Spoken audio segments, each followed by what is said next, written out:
Hello, global gardeners, and happy Labor Day to those of you in the United States. This is a holiday for us, so I'm guessing we might have some folks on the live stream today that would normally be in the office. Great to have you here. I want to do a shout out to Margaret Alice in Northumberland, England, and also shout out to Dave Bodley in Cache Valley. This is one of those things that we go from England to Utah in just a couple words. It's so fantastic to have this global audience on this Monday answering questions. That's what I want to focus on. For some of us, it's the end of the season as fall is approaching. I'm getting a lot of questions these days on fall gardening. And for others, it's actually the beginning of the gardening season. They're about to enter the springtime. And so I'm getting a lot of questions from my friends in Australia and New Zealand and other places in the Southern Hemisphere about preparing the soil and getting the garden going. So that's what I want to talk about. Wherever you're at, whatever part of the globe, let's get your question that you think is most important, either end of season, beginning of season, preparatory, something you're looking back on. That's what I want to focus on today. And so let's go ahead and start with a question from Moondust, who wants to grow sweet corn in a grow bag so that I can move them around. There's one I saw online that's divided into 8 sections. Will it work? So I'm assuming you're talking about one of those rectangular or square grow bags that have the dividers built into them. And I think that might actually be something that will work with corn. Corn can be planted 8 to 10 inches apart if you were to do a block of corn in your garden. And so those grow bags tend to be about that same spacing. So it makes sense that the corn would work. Corn can have a deeper root system than you might guess. So if you want to try this, try to get one of those deeper grow bags, at least a foot deep, so that the roots have room to grow. But I think it might be a nice option to try in your garden. Corn is wind pollinated, so it does best when it's planted in blocks. And so a block of like 8 sections, 8 individual corn plants should pollinate itself pretty well. And that should be good enough soil. It might be a little bit on the light side, like more soil would be better. So be ready to fertilize and make sure that the plants have nutrients. But try it and then let us know. And it'd be interesting to see if that's something that we can all move on to with our own garden, growing corn in areas. If we have a small garden, but we have sunlight, grow bags may be the option. John Jude, hello to you. Last fall, I raised buckwheat and followed it with my best ever sweet corn crop. Should I repeat in the same plot? And so this is a great question. I talk about it periodically, about rotating your crops and whether you need to rotate at all. And for you regular viewers, you know I'm a huge advocate of building good soil. And if you build good soil, it really doesn't matter what you're growing in that section. And so buckwheat is a great cover crop to help improve the soil. I'm assuming you worked it into the soil, because one of the things that makes buckwheat so good is it's got that organic matter. It decomposes pretty quickly and it can enrich the soil so that you can grow crops later in the season or in the next year. And so corn can be a pretty heavy feeder, particularly of the nitrogen. But by amending the soil and using cover crops like buckwheat, go ahead and grow whatever you want. And if you want to do corn again, as long as you're amending the soil and putting the nutrients back into it, it shouldn't be a problem. So I'm doing that in a lot of areas of my garden. My big square patch is tomatoes and peppers. And last year I grew tomatoes and peppers. And next year I'll grow tomatoes and peppers. The key is that at the end of each season, I'm using the cover crops, I'm amending the soil, and I'm preparing. Even though it's the same crop, the soil is prepared and it's going to be ready for those plants for as many seasons as I want to do, as long as I keep the soil healthy. So go ahead and give that a try, John. I think it'll be perfectly fine without too much trouble. And that's another one of those things. Go ahead and report back to us if you have another good year that even is the best ever. Then that really helps point out that it is something that works, because it's all in the soil. Okay, I'm just going to keep scrolling down today until I see the question. So as I point out in the description, if you put @GardnerScott in the beginning of your question, it really helps make it easier for me to see that it is a question, and I'm less likely to miss it. Hey, In the Garden with Eli and Kate is here.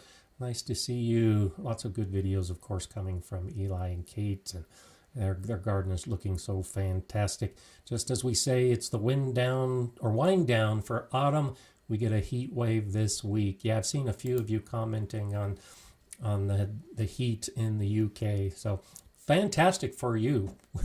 We're having our own heat wave in most of the US. It's actually national news how hot it is. This last week, we actually set here in my area of Colorado 2 high temperature records. It's never been this hot in September. I actually had the air conditioner on yesterday. I've never, in the 25 years plus that I've lived in Colorado, never had to use my air conditioner in September, and I am now. So I'm glad some of that heat is making its way across the Atlantic to all of you who certainly have been pining for the warm, good weather in that part of the world. Hello, Barry Curran. My tomato plants require about 1 inch of water a week. When hand watering with my garden hose, how do I approximate when I have applied about 1 inch of water? Great question. And so here's what I did a while back when I was trying to figure out how long I needed to water. I took my watering can and filled it up and measured how long it took to fill up that watering can. And so I have a 2-gallon watering can, and through my hose, with the pressure I have determined that I get about half a gallon per minute. And therefore, it actually takes a little over 3 minutes, but less than 4 minutes. But I figure half a gallon per minute is what my hose puts out, because it takes about 3 minutes for me to fill my 2-gallon watering can. So when I'm going out to water my beds, that's how long I stand over the pot, over the bed, the grow bag, whatever it is I'm watering. It's about half a gallon that's coming out per minute. Now that's because I'm using a water wand, and you want to do this using whatever you're going to be using to water your plants. When it comes directly out of the hose, it actually comes out faster. So the water wand does cut down on how much water is coming out of the hose. But do those kind of measurements and figure out how much water you're applying. And if you want to do 1 inch of water a week, and you figure out how big your bed is, and you might need 2 gallons of water in that bed to be the equivalent of 1 inch of water, then you stand at that bed for 3 or 4 minutes, moving your water wand around, and that's how I do it. So when I'm watering my tomato plants, I'm basically standing in front of each plant for 20 seconds of watering, and then I'll go down the row, go around the corner, and then I come back. And so each of my tomato plants are being double watered with a total of 30 to 40 seconds per day. Now I have to water much more often because it's just so hot and windy and dry here, and that's what works best for me. If you're breaking that 1 inch watering down into half an inch twice a week, it's the same basic idea. Just figure out how long it takes for that amount of water to come out, and it should work out. So Sith is wondering, how do I know when my pumpkins can be harvested? Sugar pie variety. And so the sugar pies typically are smaller pumpkins, so don't go by size. if you're waiting for it to get bigger, you're going to be waiting a long time. But there's a couple methods that I use with my sugar pie pumpkins. One is the thumbnail. So the skin of the pumpkin hardens as it ripens. And so a young pumpkin, if you try to push your thumbnail into the skin, it slides right in. But an old, mature pumpkin that's ready for harvest, you just lightly push your thumbnail into the skin and it won't pierce the skin. The skin is hard enough that it won't be pierced by your thumbnail. You can also look at the stem. And so where the vine attaches to the pumpkin, that little top piece that we always cut and leave on, that will start turning brown. So when that starts to turn brown and changes color, and it should be a pretty obvious change in color, that's telling you that the plant is cutting off the nutrients going to that pumpkin. And so leaving it in place is not going to make it get any sweeter or get any larger, because the plant has already shut off all of the nutrients going to it. So those are the two main things I do, is the thumbnail test and then looking for the stem to start changing color. And then you can go ahead and cut it and leave it out in the sun to cure a little bit, or bring it inside, whatever you choose to do. For my sugar pie varieties, I typically harvest them and bring them inside right away. Whereas for the jack-o'-lantern pumpkins, I'll leave them outside and cut them off of the vine, and then usually that's when my granddaughters come and pick the pumpkin they're going to use for Halloween. So couple easy methods that you can do with just a couple seconds and determine whether they're ready to go or not.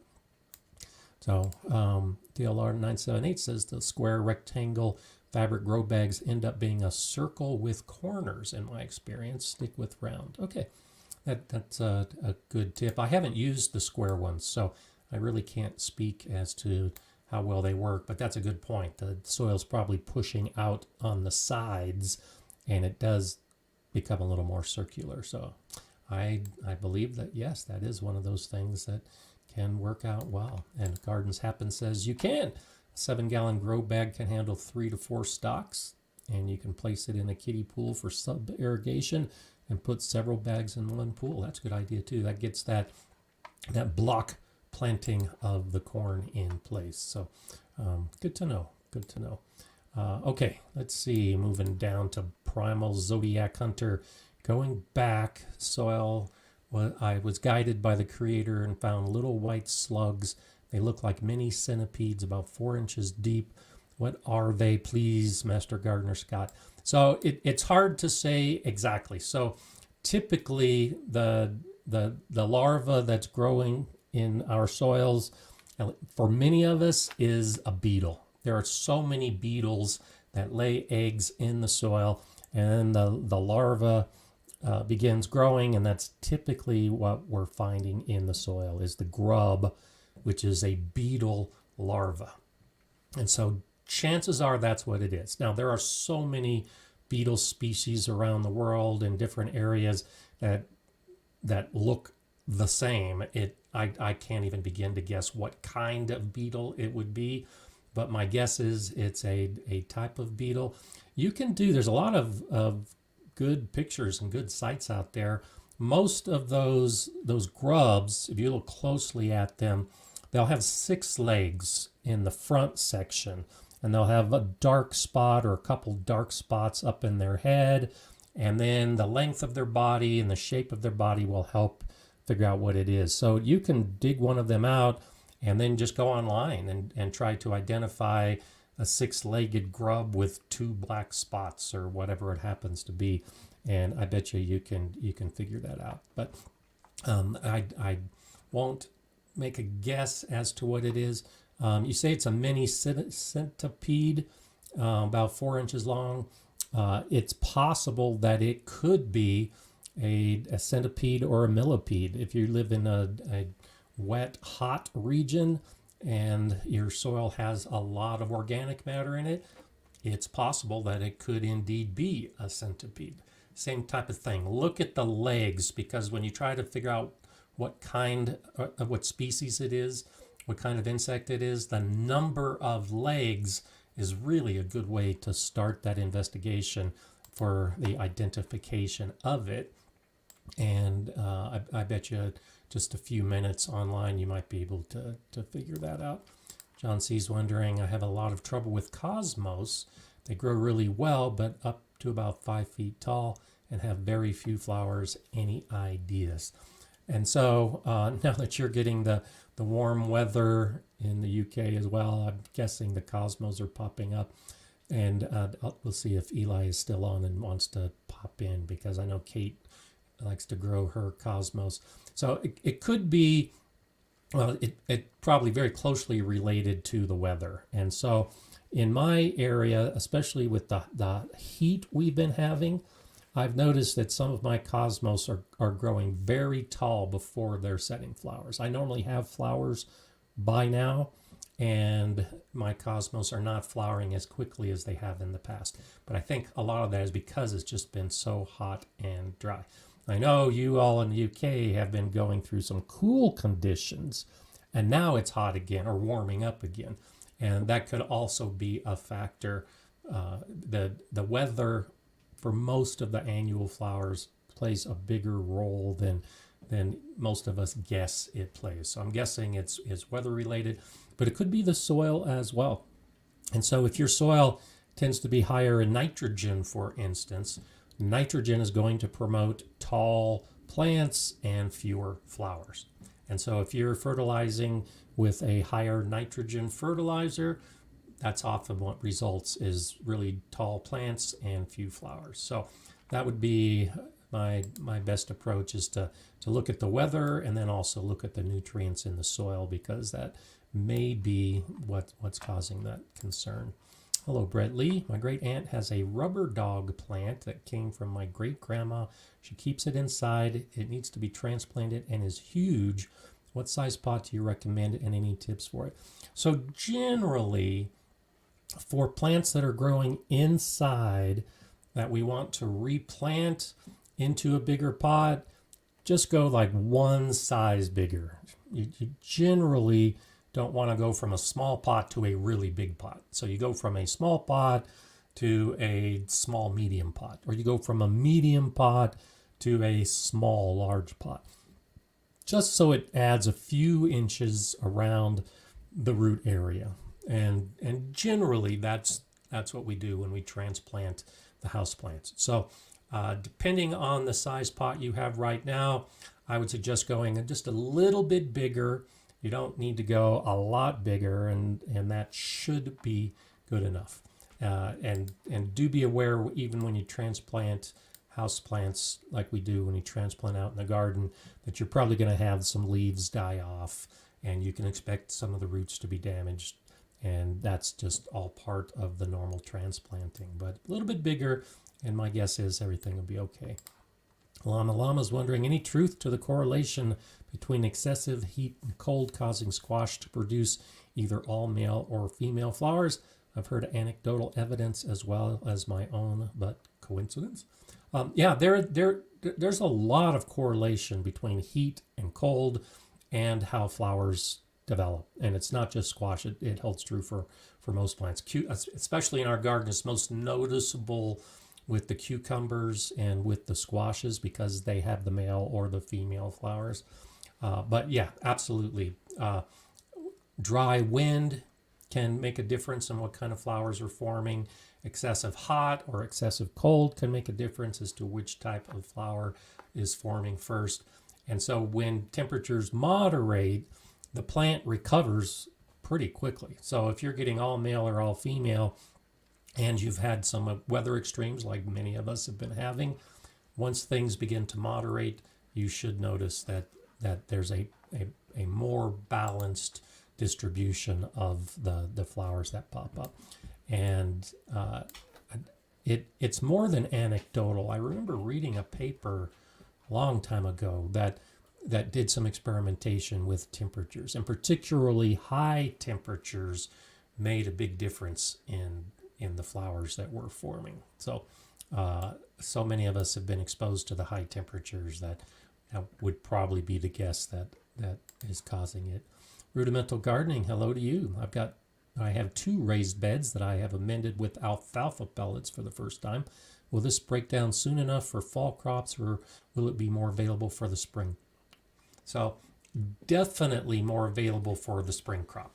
Alfalfa pellets, so if you were using alfalfa, like dried alfalfa worked into the soil, it breaks down pretty quickly. It's a nice nitrogen component.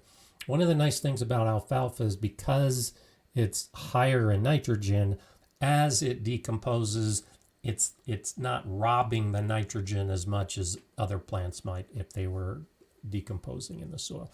But the pellets will take longer to break down than loose alfalfa leaves. So I'm not sure if you did this or not, but if you soak the alfalfa pellets in water first and then break them apart or crush them and then add them to the soil, they'll break down a little bit faster. So if that's what you did, then yes, it might be ready for a fall crop. But if you just put the straight alfalfa pellets into the soil and are waiting for them to break down, they would be more ready in springtime. But because they've got that built-in nitrogen component, I would say go ahead and do some fall crop in that area. You might want to be ready with fertilization if the plants don't do well, because there will be some nitrogen depletion as any organic matter breaks down, but not quite as much with the alfalfa. So maybe a lighter fall crop, and then it'll be ready in springtime because the soil will have, or the soil microbes will have decomposed that to the point that the extra 7 or 8 months makes a big difference. Oh, I just answered that one. Bud Jenkins, hello to you. I'm growing Delicata for the first time. Is there a best time to harvest them? So the Delicata squash is similar to the pumpkin in the way that you can determine. Now the Delicata color will help also show when it's ready to harvest. And you can harvest the Delicata early and still have really, really good flavor.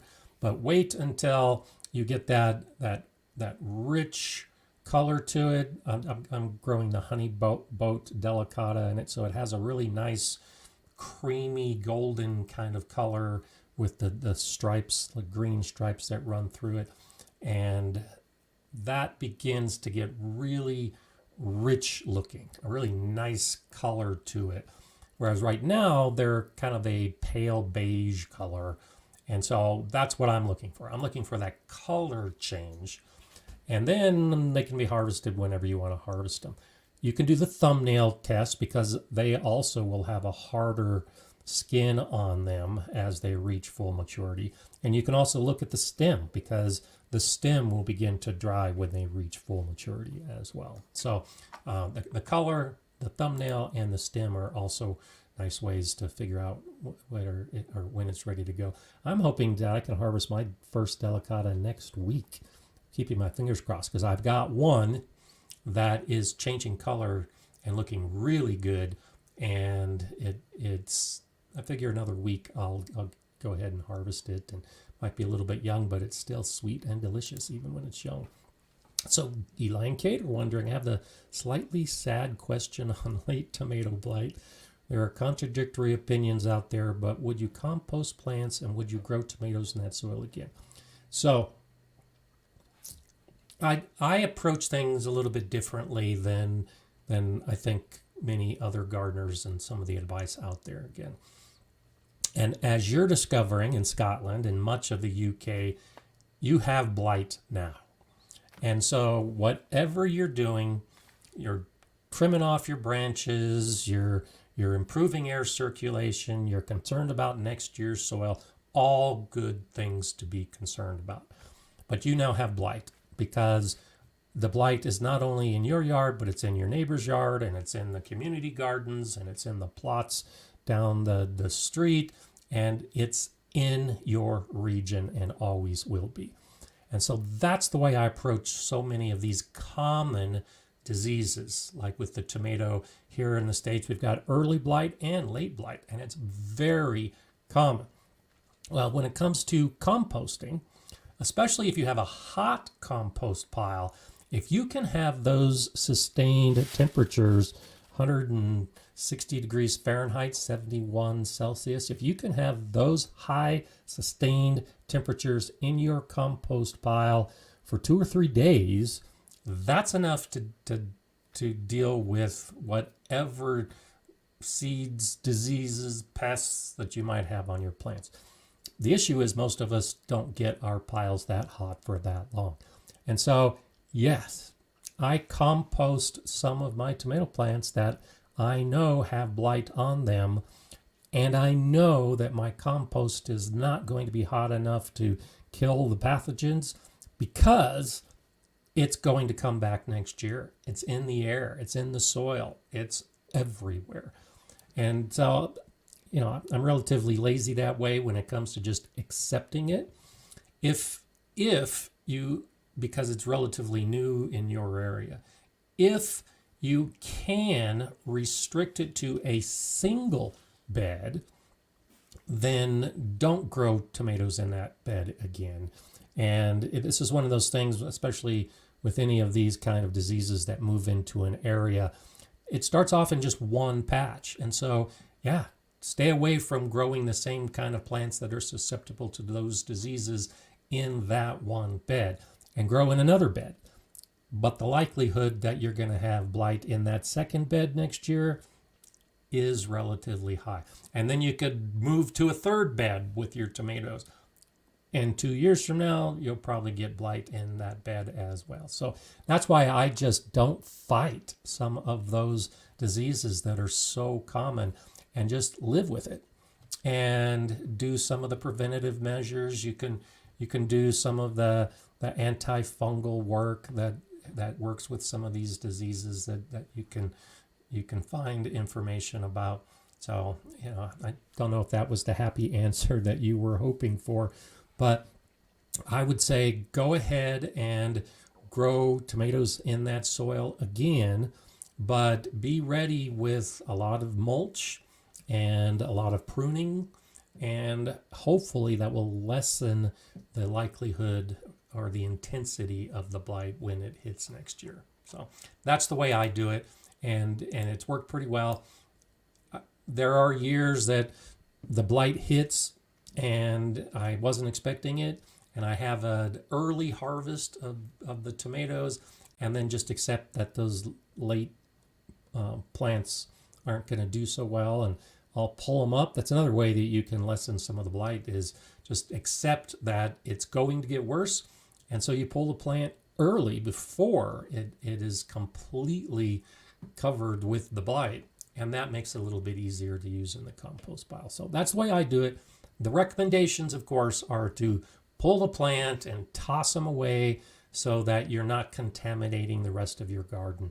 And I think the reality is just that the rest of the garden is already contaminated, which is why you got it in the first place. So hope that helps, Eli.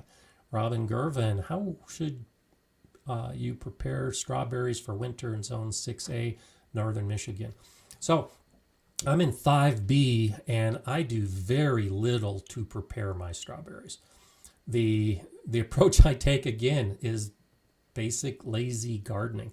The leaves are going to dry going into the winter, and so I just leave the leaves, the dried leaves, on the plant, and that's all the prep I do, because those dried leaves will now act as the scaffolding for snow, for other blowing leaves, and that's what helps protect the crown of the strawberry plant.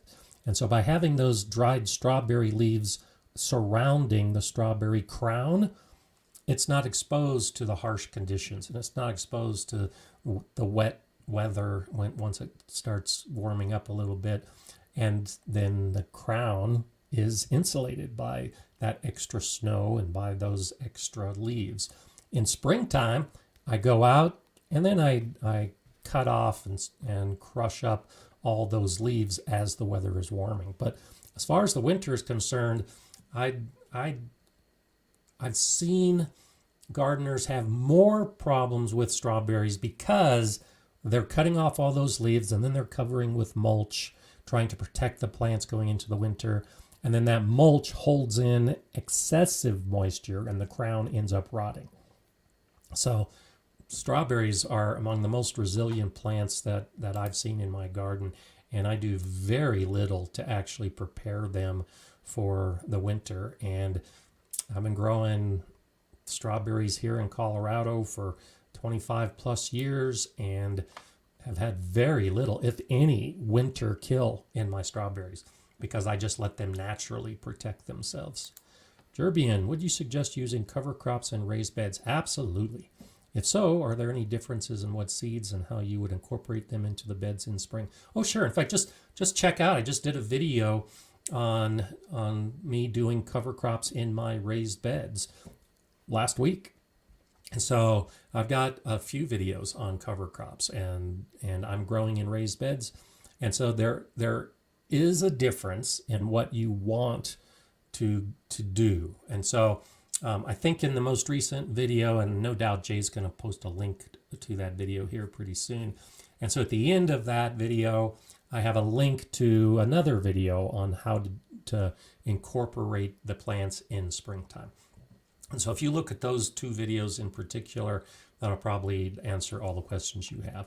And then I've got another video from a year or so ago where I talk about the different types of plants that you would use as a cover crop and how to choose which plants you want to do. So for instance, if you've got really compacted soil like I do in some of my beds that I'm trying to enrich the soil, the daikon radish can be a great plant to grow. And so like in the video I did a little over a week ago, I put daikon radish in my raised beds, and I say these are probably going to be the first plants to show. Well, sure, this week I've got those plants that are already growing. The seedlings have emerged, and I have daikon radishes growing in some of those beds to help break apart the soil and aerate it.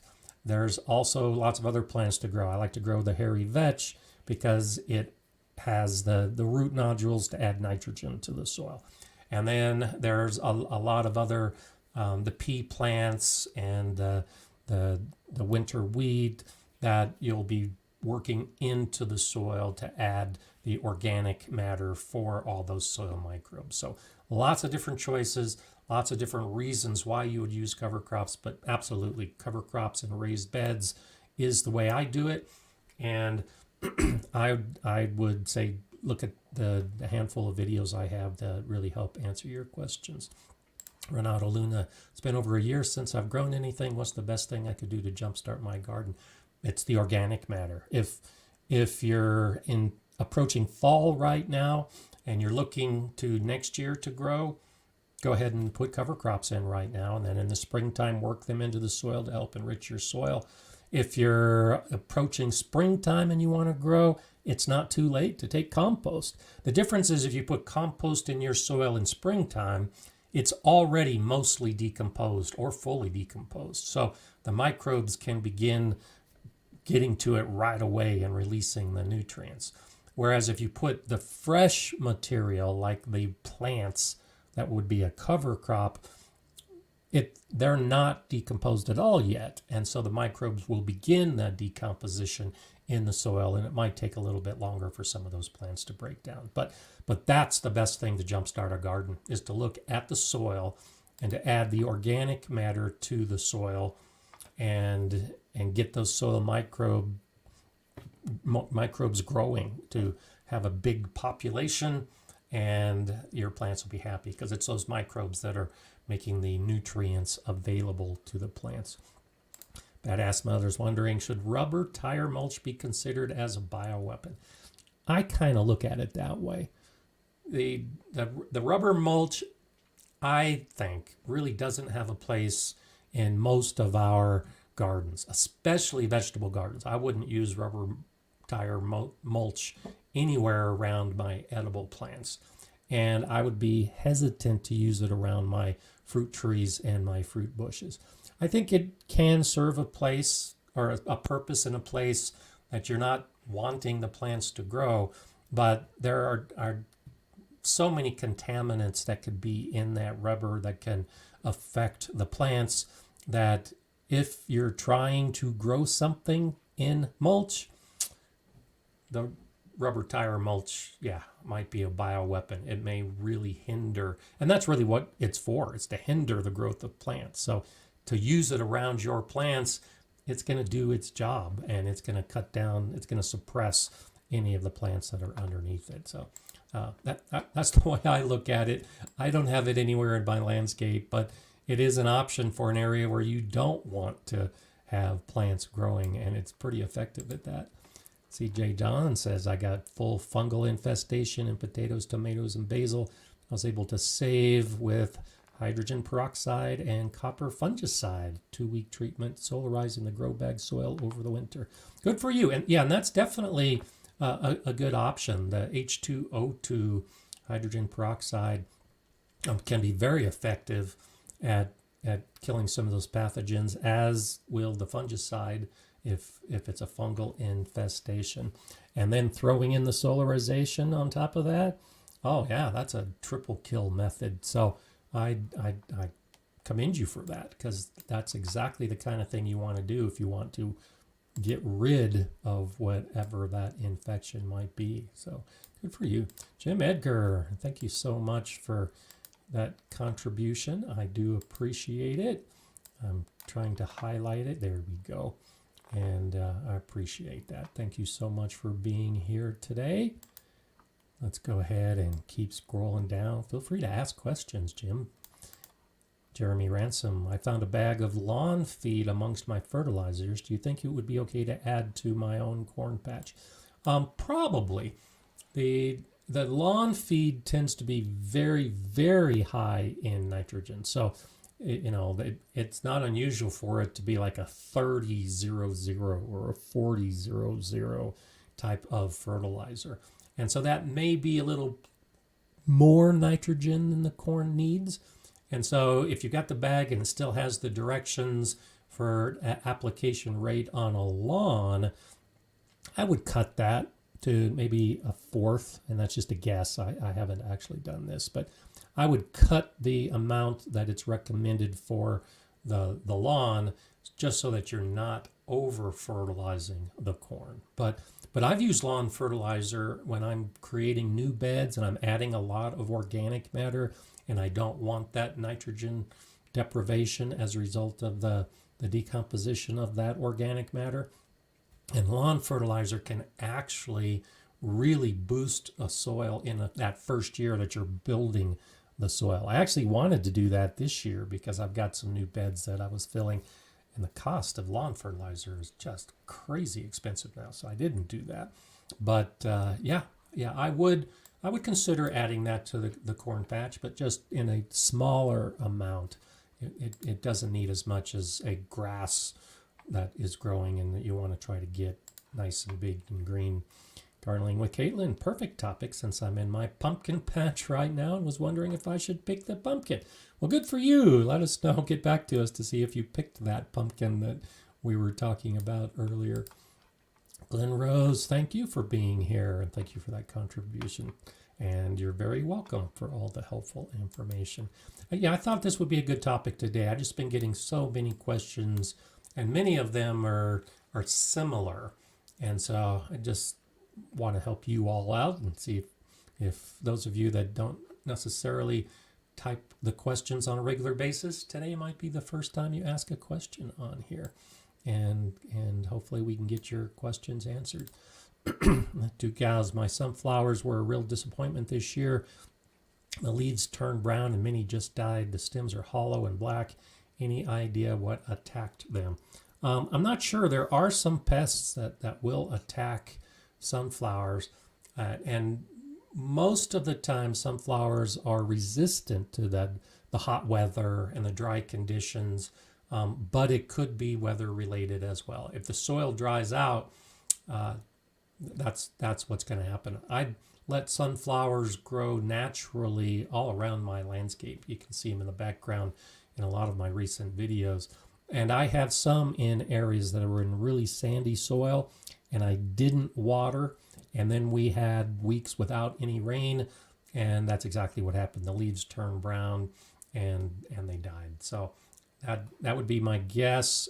If you suspect that it was a pest of some type, then cut the stalk down, and you might find some larvae in there, or you might find some holes that the adult insect burrowed in and laid some eggs.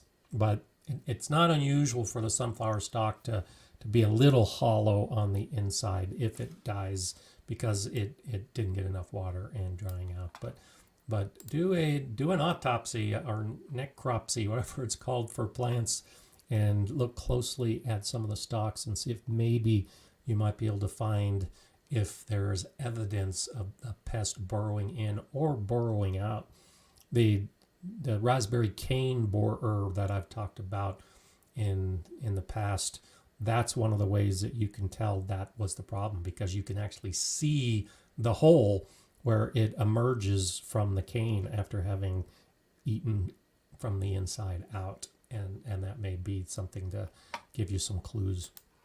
Primal Zodiac Hunter, thank you as well. And I appreciate that contribution. It's always nice, and so glad to help.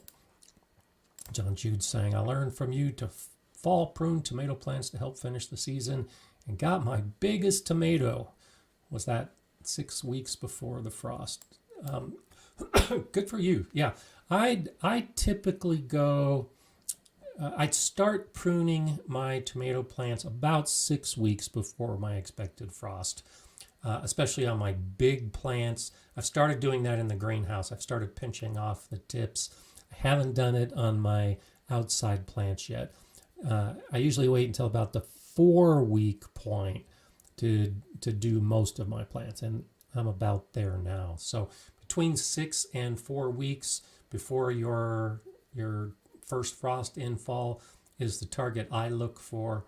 And Eli and Kate talk about that in one of their recent videos about the pinching off, one of our collaboration videos, because their weather is gradually getting cooler, and that affects the tomatoes just as much.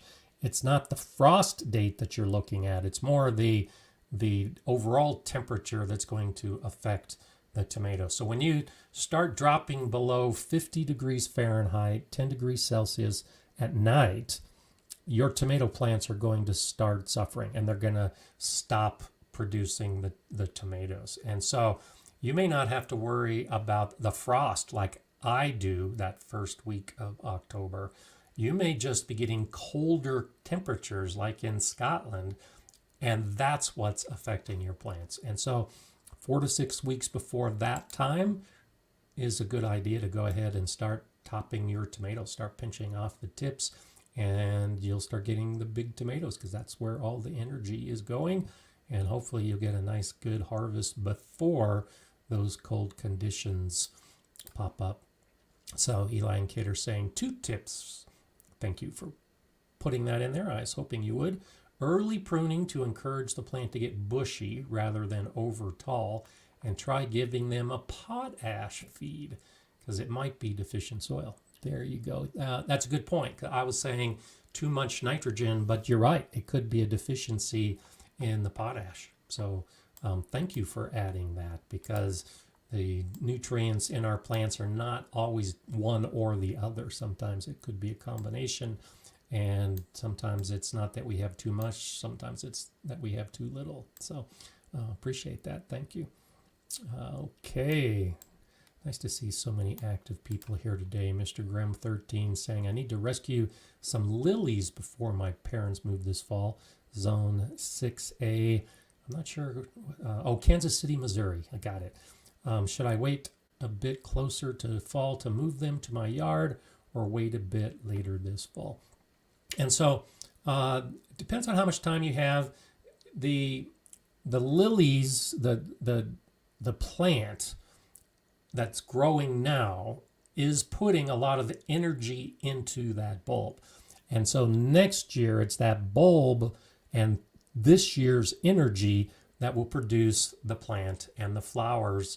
And so if you do it too soon, then you're cutting down on some of that energy that would be held in the bulb for next year.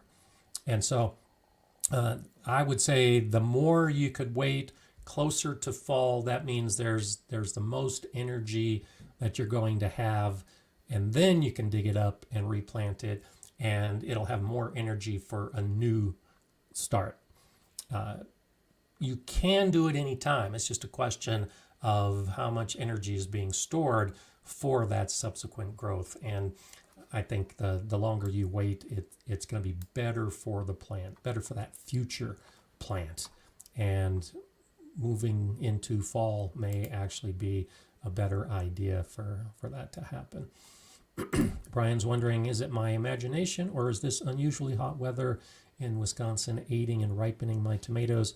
I think the excessive heat is stressing the plants. And so heat definitely does play a factor. Above about 90 degrees Fahrenheit, 32 Celsius, it is detrimental. It can be detrimental unless the plants are big enough that they're shading the lower leaves, or if you put some shade cloth over. But especially the plants, and if you've had cold weather, or you've had rainy weather, or you've had cloudy weather, and then all of a sudden you get warm weather, the plants are going to perk up as a result of that. So it's probably not your imagination, especially in September, where many of us are already starting to get cooler conditions. These days of hot weather are keeping the tomato plants happy. My tomato plants are just doing great. Even though it's been hot, it's relative. For me, I haven't had the days that above that 90 degree threshold. I've been in the 80s, and that's ideal for my tomato growing, and the plants are definitely enjoying the warmer days, whereas in years past, they're already starting to fade by this point. So no, I don't think it's your imagination at all, but that's definitely something to put into your garden journal and start tracking, so that if you see a trend in the years ahead, you might be able to plan for that, or at least the shade cloth in particular, be ready for it. If you note that excessively high temperatures are making a difference in your garden, that's the kind of thing that you might want to consider doing shade cloth and protecting the plants, or doing less pruning so that the plants shade themselves. And that's the approach I take with most of the plants I'm doing. Gardens Happen said, is it true that cooked rice can lead to unwanted bacterial growth in compost? So I don't know that is true, because unwanted bacterial growth, I'm not sure what you mean by that. Compost pile, pretty much by definition, is just an explosion of bacterial growth. And the nice thing about the compost pile is that it's self-regulating. And the type of bacteria that's going to be growing is the type of bacteria that's going to be decomposing the organic matter that you put in. Now, cooked rice is a little bit different than uncooked rice, and so that may be why you're asking that. And most cooked foods will decompose a little bit differently, but I haven't heard anything about cooked rice leading to problems in your compost pile. I've added rice to my compost pile before, and the bacteria that are most prevalent, the thermophilic bacteria that are really going to bring up those temperatures, I'm not sure that just because the rice is cooked that it's going to influence them at all. But if somebody knows of a study or other information, by all means add that. But I haven't heard anything along those lines, and haven't really read anything about it as well.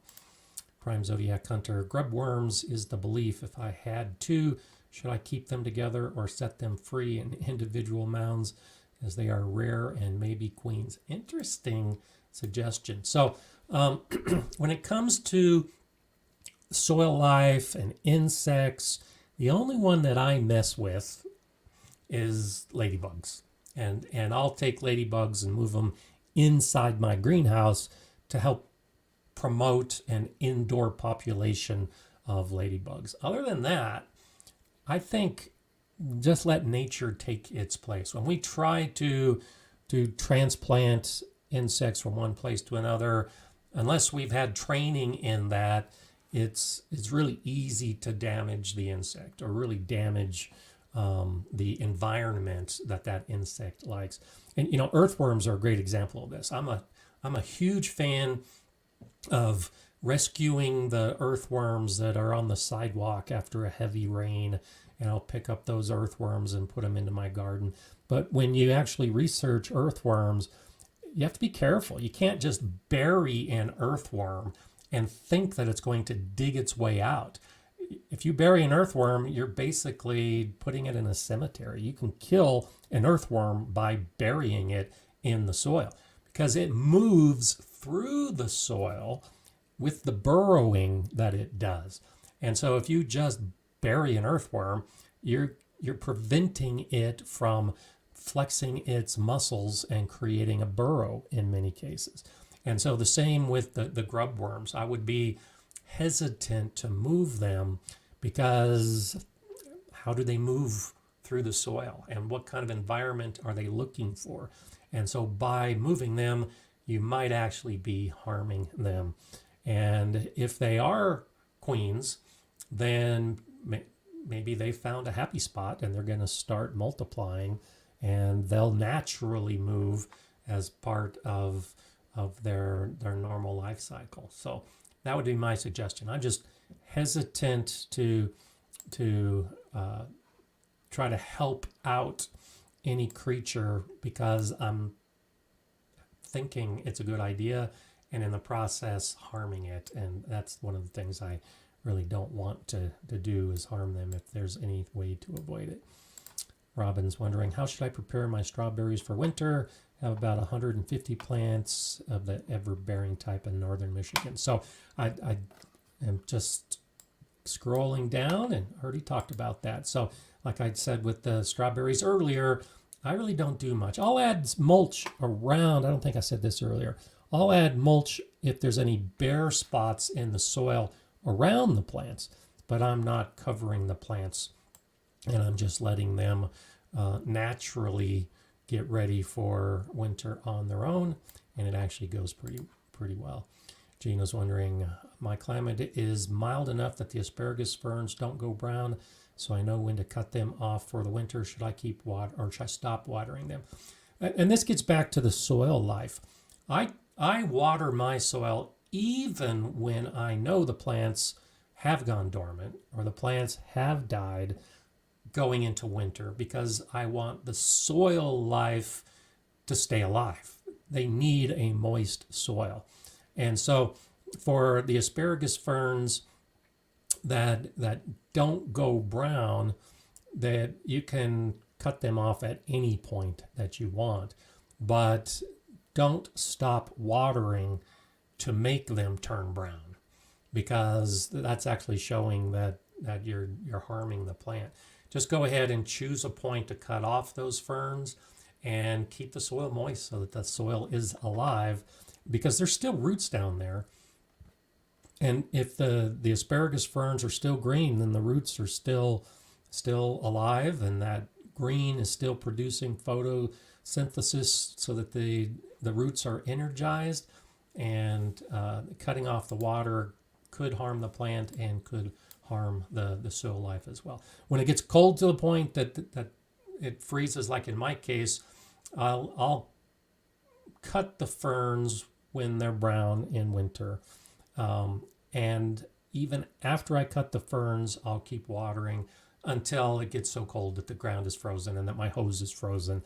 And then I stop the watering at that point. But especially in mild winter areas, try to be careful about your soil drying out, because that really could cause some potential problems later on. And I think that's really my biggest approach in gardening, is trying to do something today to prevent those problems later on. So Mike's wondering, should I top other nightshades besides tomatoes, like tomatillos and peppers? Sure. Yeah, tomatillos are another one of those that will keep growing and keep growing, and topping them can help put the energy into it. The peppers,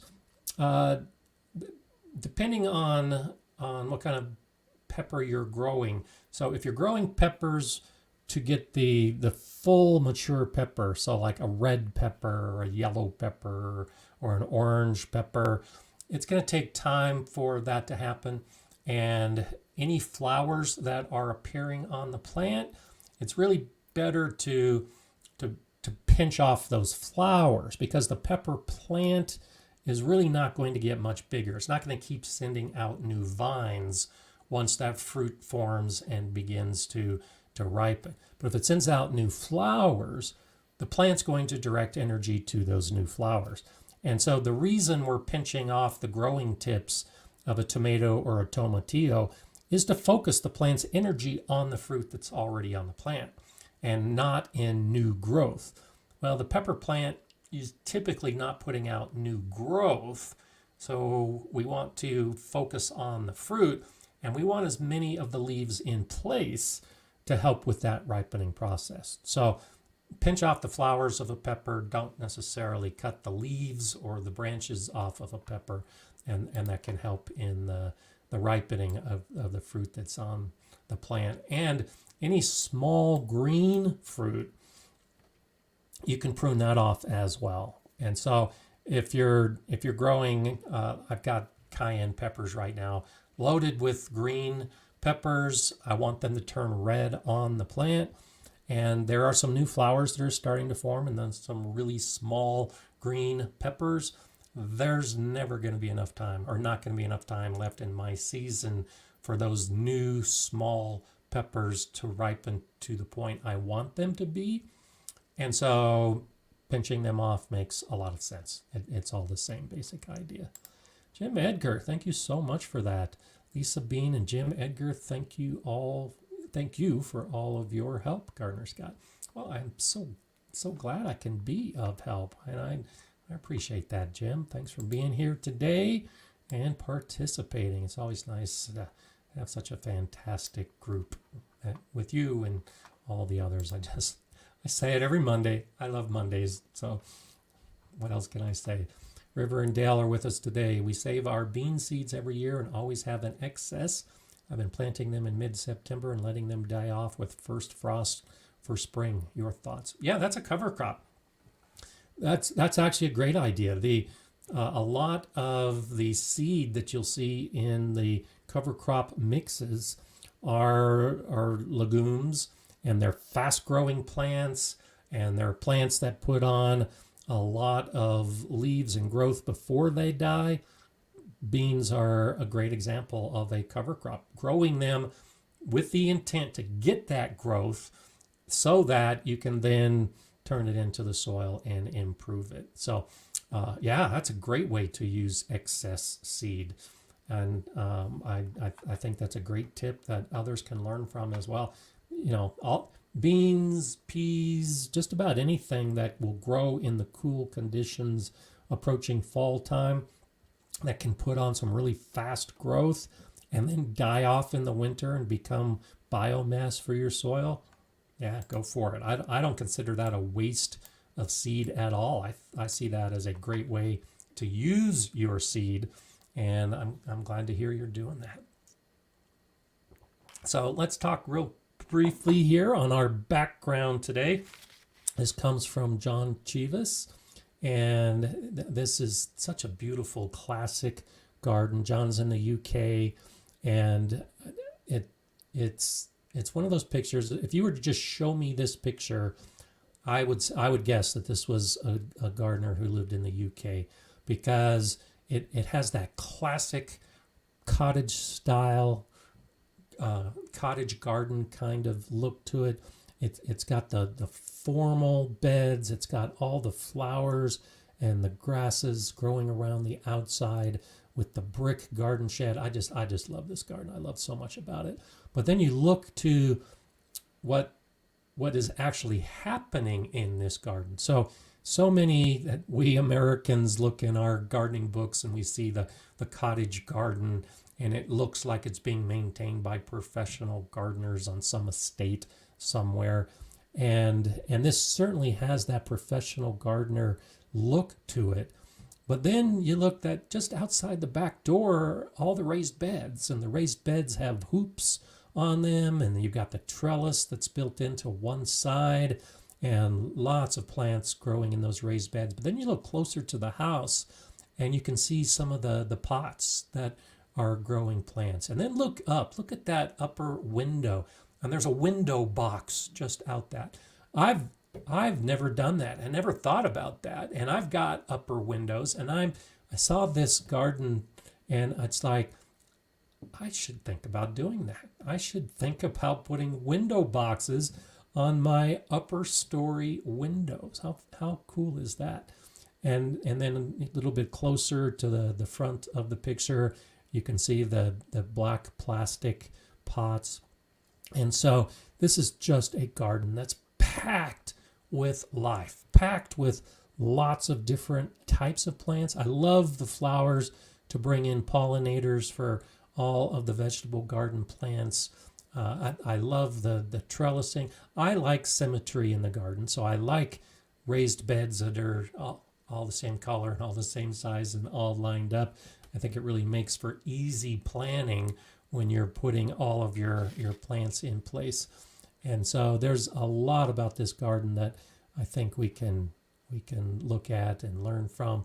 And it looks like in the background that might be a seating area, a table and some chairs back there. And you know I love seating areas in the garden to be able to just hang out and see the insects and the birds and the butterflies and smell the garden and just live in the garden. And so good picture, John. Thank you for sharing this with me and allowing me to share with others. One of the things that I see this in Eli and Kate's garden, and I see it in John's garden, is that between the beds, you've got what looks like gravel, and then you've got the concrete pavers in the pathway. And I'm not sure if that's more prevalent in the UK. I'm guessing it is because none of the gardeners I know do that. And I don't think it's very widespread throughout the US. The gardeners do it, but I see much more of that in the UK. And so it makes for a really nice, clean garden setting, cuts down on the weeds in the pathways, and it really does make for a beautiful garden setting. So thank you, John, for sharing that today. And I'm sure that you'll see in the comments, people are also commenting on what a fantastic way to share with the world what you're doing and give ideas to all of us. So beautiful, beautiful picture and wonderful garden. Thank you. Moondust is wondering, will moles stay out of grow bags? They should. They're a burrowing animal, and I'm not aware that they're going to be burrowing through that heavy cloth to get to something they don't even know about. They don't know necessarily there's a plant growing in that grow bag. They're just burrowing, and they hit that bottom, and they can't dig through it, and they're just going to keep on burrowing. So I've never heard of moles digging up into grow bags. So I doubt that it happens. It's possible, I suppose, if you have a grow bag that's been sitting on the soil for years to the point that that bottom is beginning to break down and decompose, that if a mole happened to find that spot, it might dig up into it. But I find it light to no possibility that that would happen. D. Birdwell says, do bunching onions need fertilizer, and if so, how much? So again, this gets back to how I approach my gardening. The soil, if it's healthy, has enough nutrients to feed bunching onions or shallots or chives or anything in the allium family. And so I don't fertilize my onions because I add organic matter to my soil. So the question you have to ask yourself is, how healthy is your soil? If you're amending your soil, and if you're adding organic matter to your soil, then you shouldn't have to add fertilizer. Onions are relatively light feeders, and the soil should be more than enough to feed your onions. If you're not amending your soil, then it's helpful to know what your soil is deficient in, and that's where soil tests come into play. And so unless you do a soil test, I really can't answer the question, how much fertilizer? Because the fertilizer is meant to replace the missing nutrients. And if you don't know what nutrients are missing, then it's really hard to figure out what nutrients to give and how many to, or how much of it to give. So if you've got good amended soil, I would say you probably don't need the fertilizer at all. And if you do need fertilizer, take a look at the plant, and most plants will give us clues as to whether there's a nitrogen deficiency or a potash deficiency or phosphorus deficiency, whatever it happens to be. And you can find more information about that with individual plants. If you see a change in the color, if they start turning purple, if they aren't growing as tall as they should or as green as they should, a lot of those are indicators that they're deficient in nutrients. But if your soil is healthy, then that's one of those things that I don't add the fertilizer in my garden, and the plants are doing fine because they're getting the nutrients they need in a balanced manner because of the microbes that are working in the soil to make it all work naturally. Two gals, again, as I'm cleaning up my garlic harvest, I'm putting aside next year's seed. Good for you. There's talk not to plant garlic in the same place the following year. Is that true? It gets back to what we were talking earlier. It depends. If you're not amending your soil, then that's where crop rotation comes into play, where you don't put garlic in the same bed because garlic has a very particular balance of nutrients. It's depleting the soil of some of those nutrients. Then you put garlic in that bed again, and there are fewer of those nutrients in the second year. So instead, you put them in another bed, and you put something like peas or beans in that bed where the garlic was growing. And that's the whole idea behind crop rotation, is you're planting different crops to help replenish the nutrients based on the plants that you're doing. Or you just amend the soil, add compost. If you're a no-dig gardener, you add compost to the top every year. It achieves the same purpose. You're just adding natural nutrients to the soil each year, and you can plant the same thing in the same place year after year. It's all about the nutrients and how you're approaching your soil. So if you're doing nothing to your soil, then yeah, there's some truth behind not planting the same crop from one year to the next. If you're amending your soil, unless you've got a particular garlic pest that you know is in the soil, go for it. So I do that all the time. I've only got 6 vegetable garden beds that I do most of my gardening in.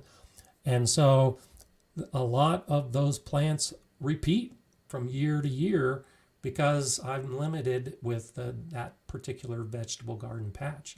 And so I'm growing peppers in the same bed this year as I did last year. I'm growing tomatoes in the same bed as I did last year. I'm growing cucumbers in the same bed as I did last year. And I'm going to be putting my garlic in about a month from now.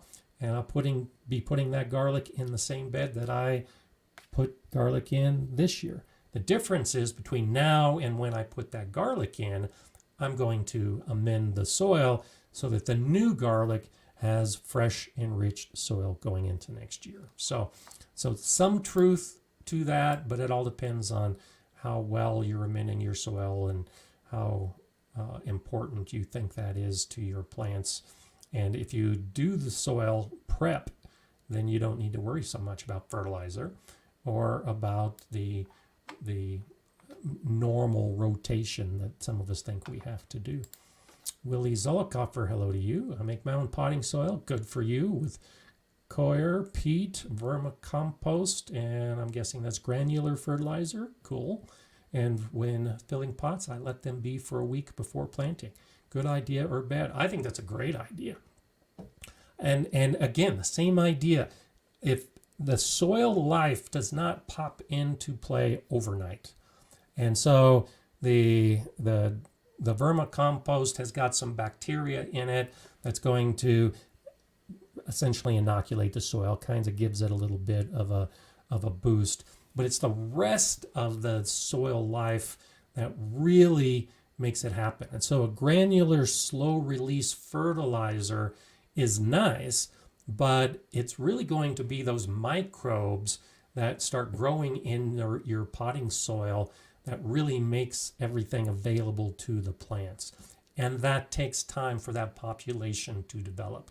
So I think it's a great idea to let it sit for a week or two before planting, watering it so that that soil life is able to live and grow and expand the population, like we were talking about earlier with the asparagus. Keep watering your soil even when there's no plants growing in it, because that's what's really going to promote that healthy growth of the microbes. So yeah, Willie, I think that's a great idea, and especially with the granular fertilizer, a lot of those take time to break down so that they can become available, and the watering will help that as well, so that when you do put the plants in place, it's a healthier environment than if you didn't do that.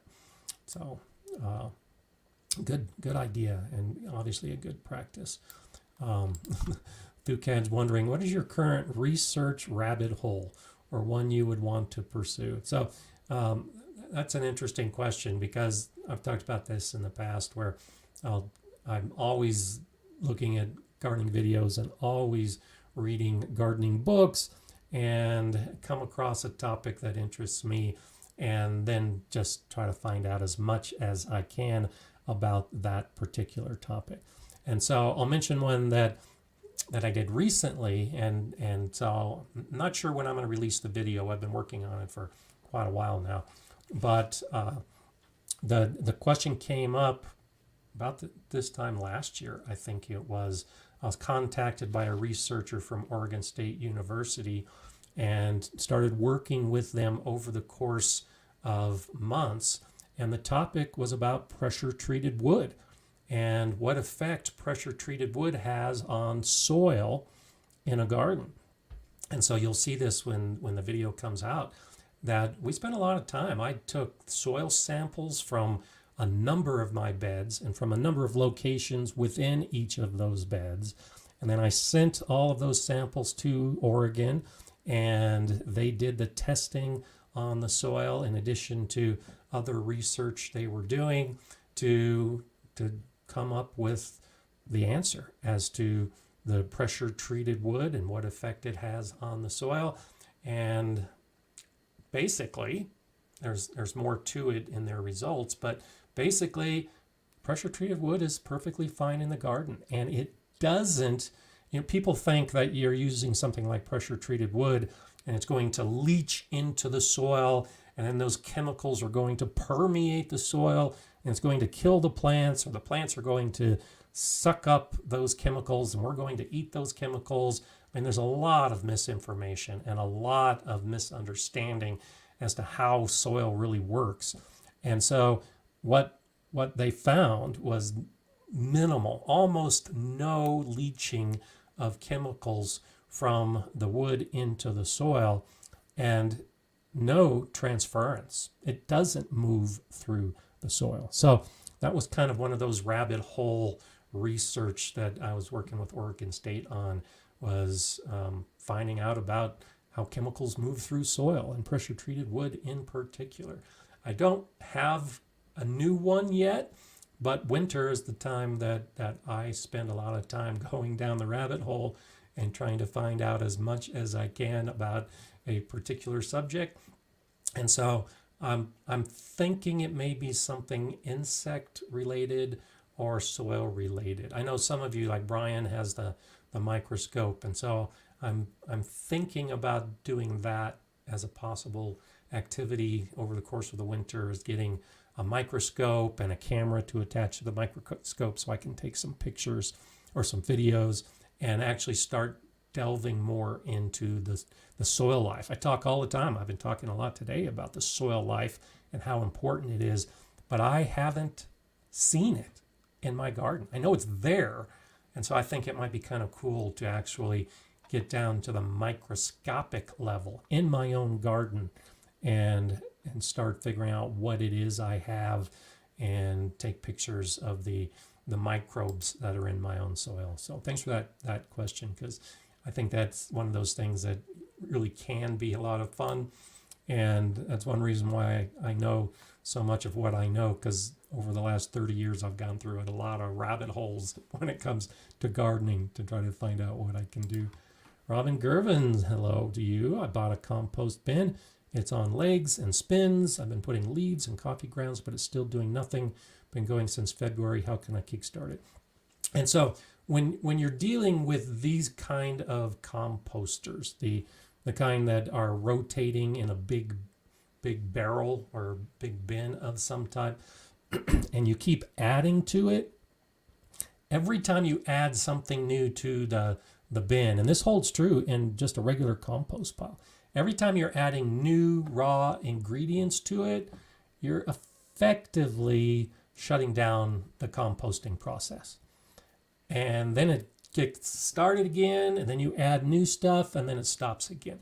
Because, and I've got some videos that talk about this, there are different types of bacteria, and the different bacteria work at different temperature levels. And so the mesophilic bacteria, for instance, are operating at a lower temperature than the thermophilic bacteria. And it's those thermophilic bacteria that are really breaking down the material quickly at high temperatures. Well, every time you add something new to a compost pile, you're cooling down the pile, which shuts down the bacteria that does most of the work in a compost. So the way to kickstart it is to quit adding new stuff to it, to try to fill that compost bin as much as you can, because volume is important. Make sure it's moist and stays moist. And then once you've added the greens and the browns, the nitrogen and the carbon material, let it decompose. Let those different bacteria do their job, because the bacteria that starts to break it down at low temperatures takes a long time to break it down. Whereas the temperature increase breaks it down very quickly. And if you just let it be, turn it occasionally. The reason you turn it is so you're adding oxygen, because those bacteria are repopulating and increasing in numbers so quickly that they need an increase in oxygen. And that's why you're turning it, is to help add the compost every time you're turning that bin. So fill it up with the organic matter, leave it alone except to add water if it looks like it's drying out, turn it to add the oxygen, and you should see that it starts to decompose. And that essentially is kick-starting it. I've had some of those bins. I'm not a big fan of them because I'm a lazy composter and I just add when I've got stuff to add. But that's the way to do it, is to do it all at once, like you would a big compost pile. And instead of turning it outside, you're spinning it, and then you should get the decomposition that you're looking for. Hello, Bud. Given all the hot weather we've been having the last few years, should I go with 50% shade cloth versus 30% for my greenhouse? I'd consider 50%. If you'd seen my video that I did recently talking about the shade cloth in my greenhouse, it's working. I've got the 30%, and I was thinking that 50% would have been better, because I'm able to keep my temperature under control on the high side.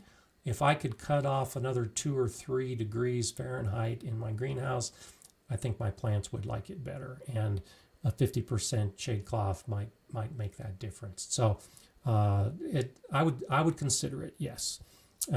Especially with the high temperatures we've had. I think those couple degrees that you can gain from a heavier shade cloth might make a difference to help keep the greenhouse cooler so that the plants don't suffer. Because, like I said earlier, with the high temperatures and the tomato plants, if it gets too hot, it affects the plant. You could have the blossoms drop off, the pollen isn't going to to grow into new plants because it's too hot. There's a lot of heat related things that are not pollen growing into new plants, but the pollen is not going to form fruit because the pollen dies in the high heat. So extra shade might actually not be a bad idea if you're noticing that you're having to deal with it. Dig into gardening. Hello to you. I have a large strawberry patch, Chandler strawberries, and the pill bugs, slaters, are eating them from the underside. How could I reduce their numbers? And so I'm guessing your strawberries are mulched and you're keeping them nicely watered, which are the conditions that the pill bugs love. If you can find the nest, or maybe get out early enough in the morning, try to see where they might be coming from. This happened to me in Oklahoma many, many years ago, where my plants were being eaten, and I found where the pill bugs were living and uncovered that area, and there were thousands of pill bugs in this little hole underneath the mulch in one corner of my garden. And so if you can find that nest, that can definitely make a big difference and can cut down on their numbers. You might also consider moving aside some of the mulch. If you've got that area heavily mulched, you might need to water more often, but they like those moist, warm conditions to not only live in, but to actually travel through as well. And so if you allow the area around your plants to dry out, the soil surface, that can reduce the numbers, especially if there's another area nearby that has all that moist bark. You might be able to keep them from eating your plants, and instead, because they like decomposing organic matter. And so if there's another area nearby that you can put a bunch of crushed leaves and some wood chip mulch and whatever else you might have to put in that area and keep it moist. Anytime you prune your plants, throw some of the trimmings in that area.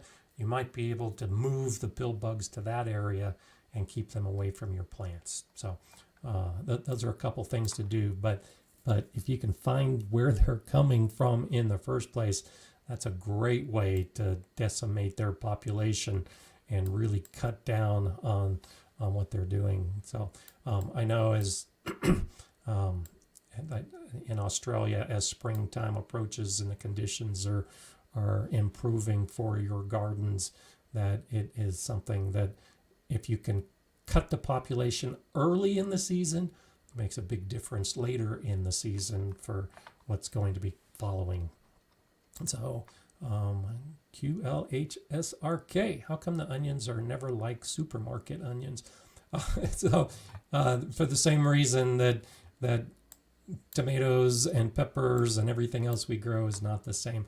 Often what you'll find in the supermarket is a completely different variety than what we're growing in our home gardens.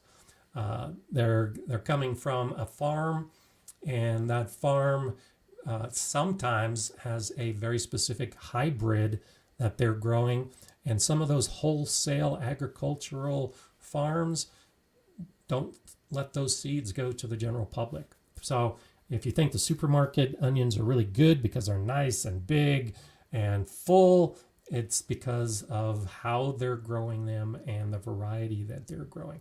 It's challenging for many of us to grow in our gardens and to get our onions to look like those onions. But because we can choose the varieties, we can often choose varieties that have better flavor. And if you can find the one that actually does best for you in your area, then you might actually be able to get to that success point. I've tried growing onions for years, and my onions never look like the ones in the supermarket. But they always taste great. I use them in salsa, I use them in cooking, I use them however I want to use them. And if you want to have a dedicated patch, loose soil makes a big difference. And that nice, rich soil with all that organic matter also makes a big difference when you're trying to grow onions. So my region's a little bit too hot and dry, and I don't devote as much attention to my onions as I probably should which is one reason why the onions don't look the same as those in the supermarket. And Riverdale Garden says had great onion success. They do look like supermarket onions. So I think a lot of it is the varieties we choose and how much time we spend making them look good. And I'm happy with an onion that might not be as pretty, but tastes as good.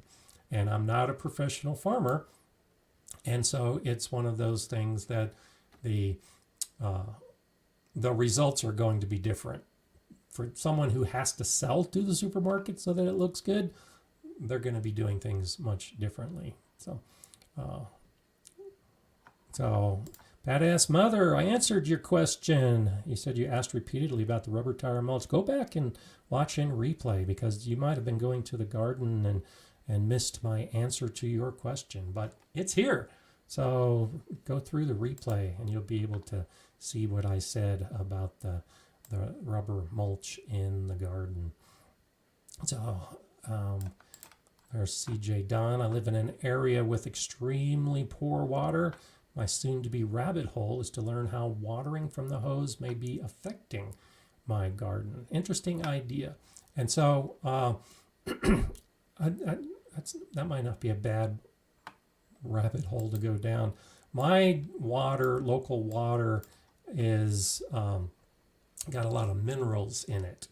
And so I've wondered that as well. I haven't wondered about it to actually do the research involved, but I suspect that every time I'm watering my garden, I'm adding more minerals to it than I was when I lived in the city and using a water that didn't have all those minerals in it. So yeah, the water we use definitely can have an impact, depending on whether it's city water that has gone through the treatment plant and has nothing in it, as opposed to those of us that live outside of town and our water essentially comes from aquifers that have a lot of those minerals in it.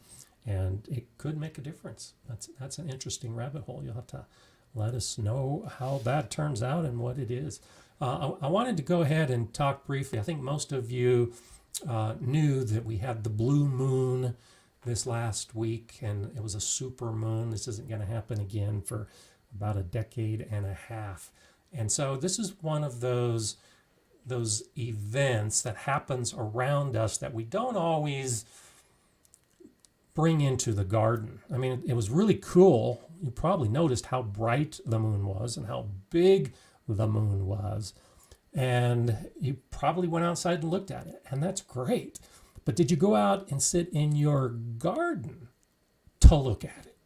This is one of those things that I think, because the garden is such a special place for me, and I know for many of you, that if you can incorporate some of these amazing celestial events into your garden, it really makes it even more special. And so on the night of the blue supermoon, it was incredibly bright, to the point that Mala and I were outside in the garden, and literally the garden was different. I literally saw the garden in a different light. And I don't go out late at night in the moonlight to see my garden often enough, but this was one of those moments where it's like, I'm so glad we did that. It was just such an amazing time to be in the garden. And so do something like a solar eclipse. There are eclipses coming up, and if you happen to live in an area that is affected by the solar eclipse, watch it from your garden and just get the contact with nature that you normally get on a daily basis and tie that into this celestial event that's happening. And I just think it's really cool. I think it's one of those things that makes each event better by doing them together. And the garden is just one of those places you can do that. And that's why the sitting area in your garden, I think, becomes a special place and an important place, because you can sit and relax and observe and see some of these special things that you might not otherwise see. and enjoy it in a way that you might not otherwise enjoy it. So, yeah, John C. is saying we like to sit out and watch celestial events like meteor showers. There you go. It's so nice to do it. Absolutely. So add that to your list of things that you want to do moving into the future that you might not have thought about as far as a gardening activity, but it really can become a gardening activity and become something special. So I hope this next week gives you some of those opportunities to be in your garden and see things and do things that are completely new and really help to enhance your gardening experience. And then maybe we can talk about it next week, because I'll be back next Monday. We'll go through all this again. I hope you have a fantastic gardening week ahead. I hope the weather cooperates and isn't too harsh for you. And especially for those of you in the UK, enjoy your warm temperatures and use them to your advantage along with the plants. I'll see you next week. I'm Gardener Scott. Enjoy gardening.